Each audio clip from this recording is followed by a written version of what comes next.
Magandang umaga, tanghali, hapon, gabi. Lola Baby, nagpapakilala. Bigyan ko kayo ng reading ha, simula May 7 to May 14. So let's see your energy, okay? First, your personal energy. Let's look. Virgo with the earth elements.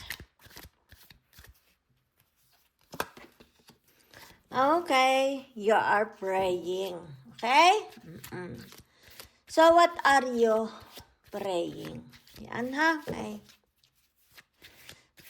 Sa iyong intention. Meron kang intention, di ba? It's like you are praying for all your intentions, okay? Regarding sa intention ninyo, okay? So, nakikita dito ang tinatawag the Knight of Pentacles, di ba? Ang nakikita ko sa inyo, madali kayong gumawang pera, di ba? Okay. So, maaari to sabihin na natin meron kang apartment, meron kang tindahan, meron kang investment. Ito yung mga tinatawag sources of your income, di ba? May mga sources of income kayo. Siguro ipinagdadasal ninyo na sana ito is tuloy-tuloy na, di ba? It's about your intention ng iyong pinagkikitaan, di ba? So, naririto ang tinatawag na the justice, the Libra, okay? The Libra Venus. So, nakikita ko naman dito sa inyo is tinatawag pagbabago. Merong malaking pagbabagong mangyayari. Okay? Yan. Justice will be served. Yan ha? Huwag mag-alaala. Yan ha? Ayan lumabas ang tinatawag the moon. Kaya nga sabi ko sa inyo, merong pagbabago, 'di ba? Hindi po nananatiling hanggang ganyan na lang. It's like tinatawag, sabihin natin nagtatrabaho ka, hindi habang panahon ganyan na lang ang sweldo mo. Magbabago din ito, 'di ba? Kung halimbawa may mga negosyo kayo, investment, 'di ba? Ibig sabihin nito, tinatawag na magbabago, 'di ba? Merong tinatawag na okay? Yan. Merong tawag dito, evolution. It's all about evolution. Ang nakikita ko, pagbabago. Yan, sa inyong kita, sa inyong pamimera, sa inyong trabaho, sa inyong tinatawag, halimbawa, sabi, kung ano man yan, malaking pagbabago po. Yan ha, aani. It's like magkakaroon ng malaking wins, di ba? So, let's see. Yan kita ninyo. Lumabas ang tinatawag the death, di ba? So, ibig sabihin nito, magkakaroon ng tinatawag success, di ba? Kasi narin ang tinatawag na the justice, di ba? So, ibig sabihin, the justice is the twin of the Hierophant, di ba? Malaki, hindi ito mananatiling ganito lang. It's like sabihin na natin meron kang mga halimbawa, sabihin na natin hindi lang yan pera, di ba? May mga inaasikaso kayong mga papeles, di ba? Maaring sa korte, maaring sa immigration, maaring sa barangay, sa munisipyo, di ba? Mga halimbawa yung mga papeles na nakasubmit na, pinoprocess. So, ibig sabihin nito, yung tinatawag, na may pagbabago, meron ng malaking result, di ba? Yan. Meron ng tinatawag, umaandar, lumalakad na. Kasi narinig ang tinatawag, the death. Okay? So, maganda ha? Yan. Lumalakad. Ibig sabihin, hindi ka mabibigo. Ibig sabihin nito, yung tinatawag na maghintay-hintay ka lang, kaunti na laang, yan ha, kaunti na laang, at ito is tinatawag, i-release na, okay? Ilalabas na, yan ha. Maganda po, maganda ha, okay. So kung kaya kita ninyo, yan sabi ko sa inyo, yan makakatanggap na po kayo. Soon makakatanggap ka na, okay? Kung ano man itong hinihintay mo, pera man ito, gains man ito, mga papeles, documents, di ba? A resident visa, a resident nationality, o ID, o license, o tinatawag na working visa, or immigrants, o family migration, o kaya whatever, okay? Pag-asawa, resulta, di ba? From the judge, from the kung ano ba yan, marireceive na po ha. Yan, marireceive na, napakaganda ha. Yan. Oo. So, let's see ha. Your tinatawag social energy. Virgo. Teka, narin ang tamtak si ano. So, ibig sabihin nito yung tinatawag na kapag-decide na kayo. Diba? Kung ano itong sinasabi ng iyong inner voice, iyon ang sinusundan ninyo. Diba? Yan. So, kasi ito yung tinatawag na the Libra. Okay? So, pag sinabi mong the Libra, ito yung tinatawag the Justice. Diba? Yan So, ibig sabihin ito yung tinatawag fairness. Okay? Yan. So, whatever is this, maaari tayo may kinalaman sa sandali lang ha, sa ugnayan, di ba? Sa mga, kung sino itong ka-interact ninyo, kausap ninyo, kaugnayan ninyo, di ba? Yan yan ha.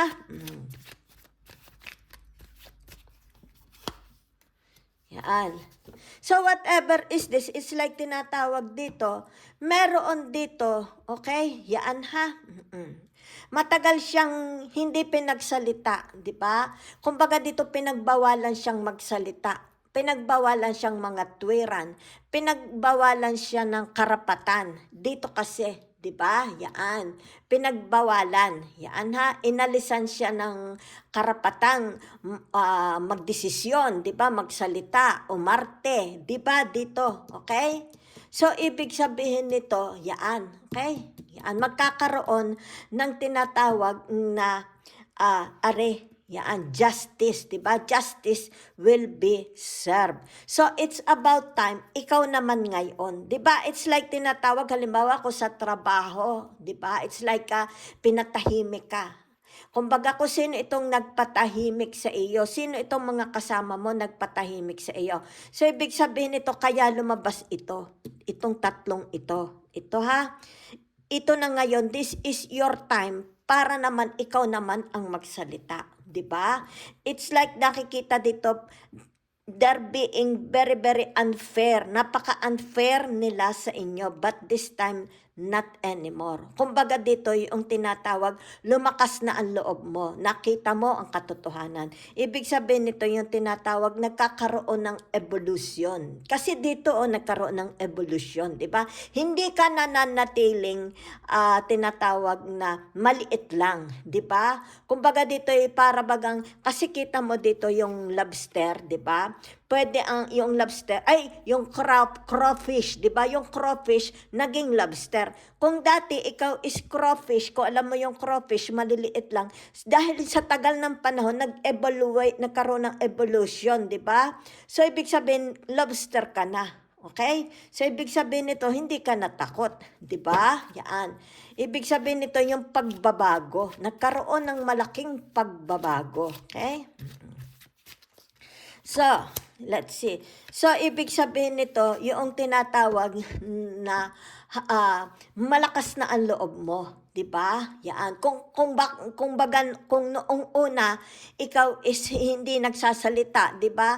Kumbaga dito yung tinatawag, hinahayaan mo na lang sila, diba? It's like nilulunok mo na lang bawat salita nila. This time around, not anymore, diba? So, pinakikita mo na rin dito na hindi ka na nila pwedeng apakan, 'di ba? Kasi ito is tinatawag na the strength. Yan ha. So ibig sabihin nito, hindi ka na angel, hindi ka na yung akala nila mahina.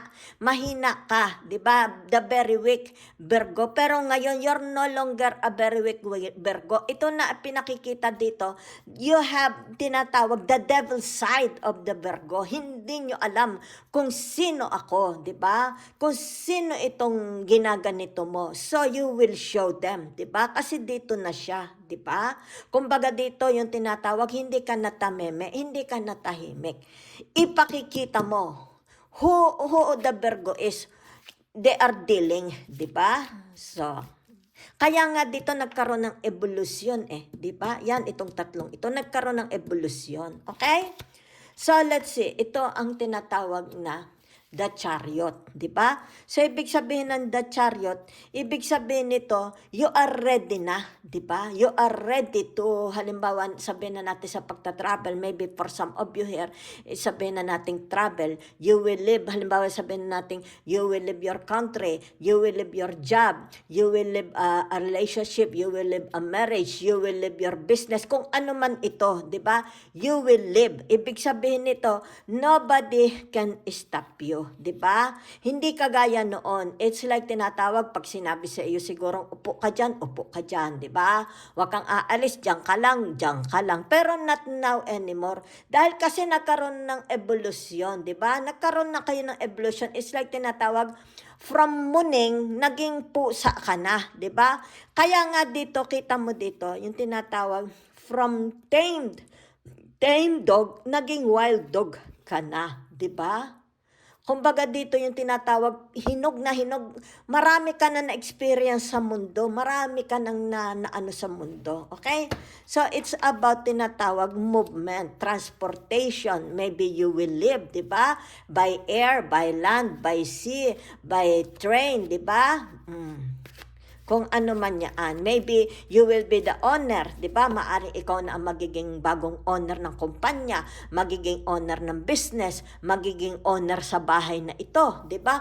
Magiging owner ng bagong sasakyan, di ba? Yan. So let's see ngayon yung tinatawag ano ang dala sa inyo, okay?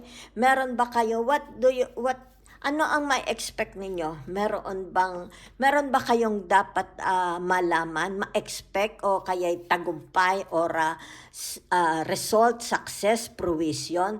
Titingnan natin ha. Okay. Sandali, bunot ako isa. Yan ha. So naririto ang tinatawag na yan ha. The hangman, okay? So whatever the hangman is, magkakaroon ng tinatawag na kasagot. Ito na ha, yan. Kung ano man itong iniisip mo, di ba? Yan. Magkakaroon ngayon ito ng tinatawag kasagutan. Kasi ito na yan. Di ba? So for some of you here, ibig sabihin nito, yung tinatawag, it's about time for action na. Okay?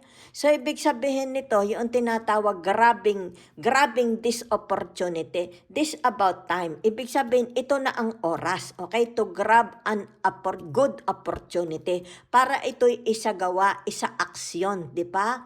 Isa kung halimbawa ito'y nakadrawing, na ito. Yung tinatawag, dalagyan na ng aksyon, 'di ba? Yan. Kung ano man ito, meron kayong i-claim, 'di ba? It's like sabihin na nating meron sentensya, may babasahin, may proclamation, whatever it is, 'di ba? Ito na. So nakikita dito yung tinatawag pagbabago, evolution. Okay? Yan. It's about evolution ng tinatawag na the Virgo. They are not coward anymore, they are not afraid anymore, they are a big. Ibig sabihin nito, malaking-malaki na kayo. Kung ikaw is nung una is pusa, ngayon leon ka na, 'di ba? Kung noong una ikaw is daga, ngayon ano ka na, yung bear na malaki, 'di ba? Something like that. Kung noong una is kuneho ka, ngayon hindi na, you're a polar bear, okay? Kaya dito lumabas na ito, 'di ba? It's like tinatawag na para bagang caterpillar, turns into a beautiful butterfly. Nagkaroon ng transition, di ba? Nagkaroon after hibernation, ito na ikaw, di ba? After kumbaga sa winter, di ba, hibernation period. Ibig sabihin, ito na ngayon, di ba? Kasi tapos na ang hibernation period, tapos na ang winter, nasa spring going to summer na po. So it's all about movement na ito. Nobody can stop you, di ba?